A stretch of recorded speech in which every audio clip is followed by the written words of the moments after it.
Okay na.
Sumainyo ang kapayapaan.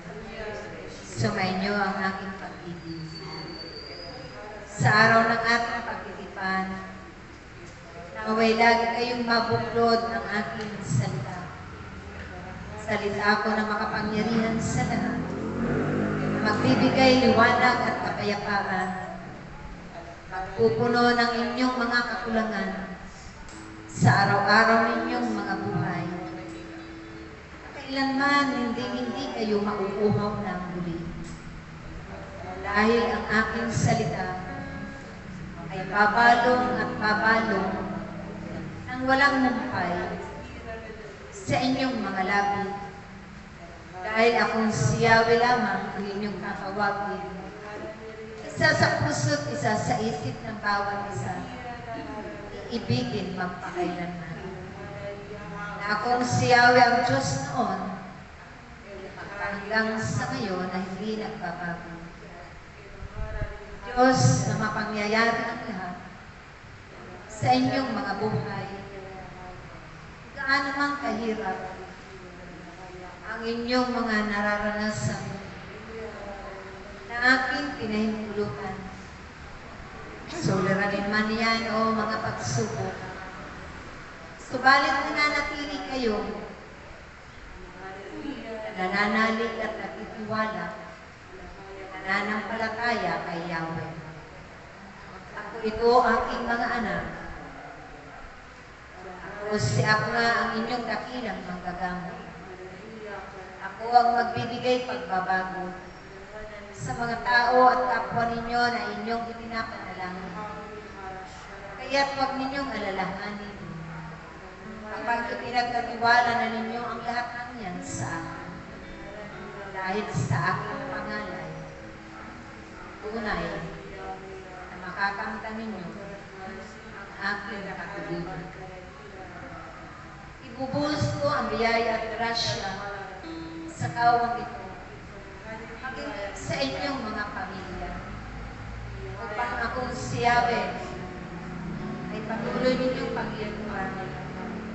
Dahil tatakda ko kayo na humayo sa iba't ibang sulok ng sanglibutan, mangalap ng mga tupa, na ibig kong matatakan ng aking banal na pangalan.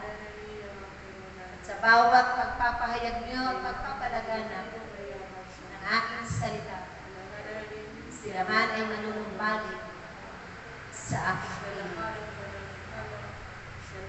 Gigisingin ko ang mga natutulog nilang damdamin, ang mga nanghina nilang pananampalataya sa pagtitiwala kay Yahweh, sa pamamagitan ng inyong mga awitin at makalangit ang pananalita. Dahil ako lamang si Yahweh, ang pakikinggan nila ng aking salita. Wala nang iba. Ako lamang ang kapupurihan ng bawat isa. Ako ang iindakan at sasambahin na may pagkakaisa dahil sa aking pangalan. Sila'y makakatanggap ng mga himala, ng kagalingan, kalakasan, mahabang buhay, at palalawigin ko pa ang inyong mga paglilingkod sa aking pangalan. Umasa ang bawat isa na ako'y pipiling muli at hihirang dahil patuloy akong si Yahweh magtatakda ng aking mga tagapaglingkod sa sanglibutan upang makatuwang ninyo sa pag-aani ng aking mga itinanim at ng inyong mga itinanim din saan man sulong ng sanglibutan.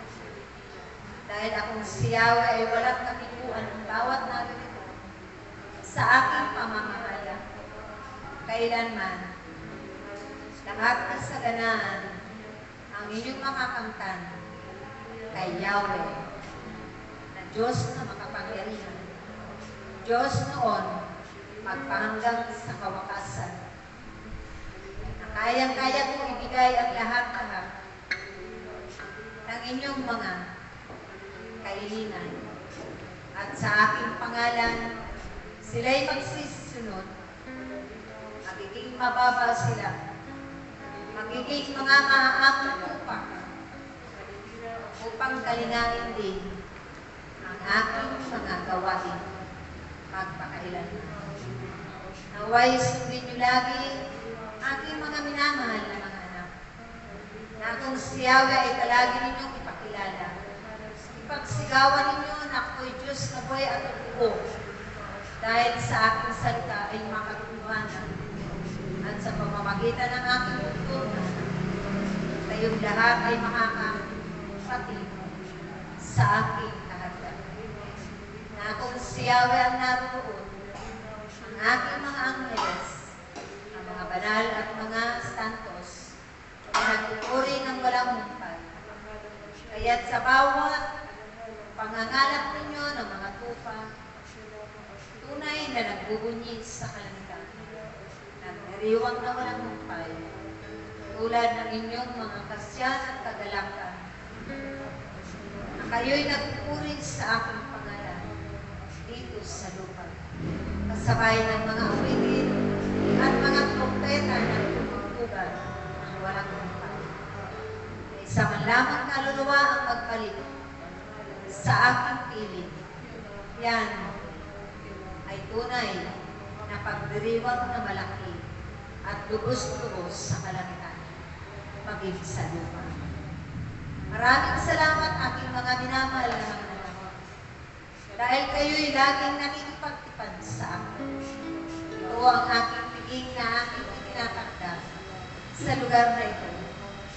Naway maabot pa ninyo ang ibig ko ipaabot sa inyo ng mga edad na aking itinakda sa darating na mga pagkakataon, panahon na tayo'y laging magkakasama hanggang sa walang hanggan. Amen. Praise God. Baka may nag-share si Sister. Baka may nag-share na Magandang hapon. Kanina pa lang yung habang sa Espiritu Santo, kay Mama Mary, kay Jesus hanggang kay Amang Yahweh, pinakita sa aking vision na yung tubig na umaagos. Tubig na umaagos mula sa bundok na umaagos siya dito sa atin na nandoon yung mga paan natin. Hinuhugasan. Tapos, nakakita ko ng habang kay Amang Yahweh, liwanag sa ating dalawa sa paligid namin, sa mga gilid namin. Liwanag na napakaputi. Bukod doon is yung tubig talaga, yung hanggang ngayon is nakikita ko umaagos dito. Kaya mga tubig.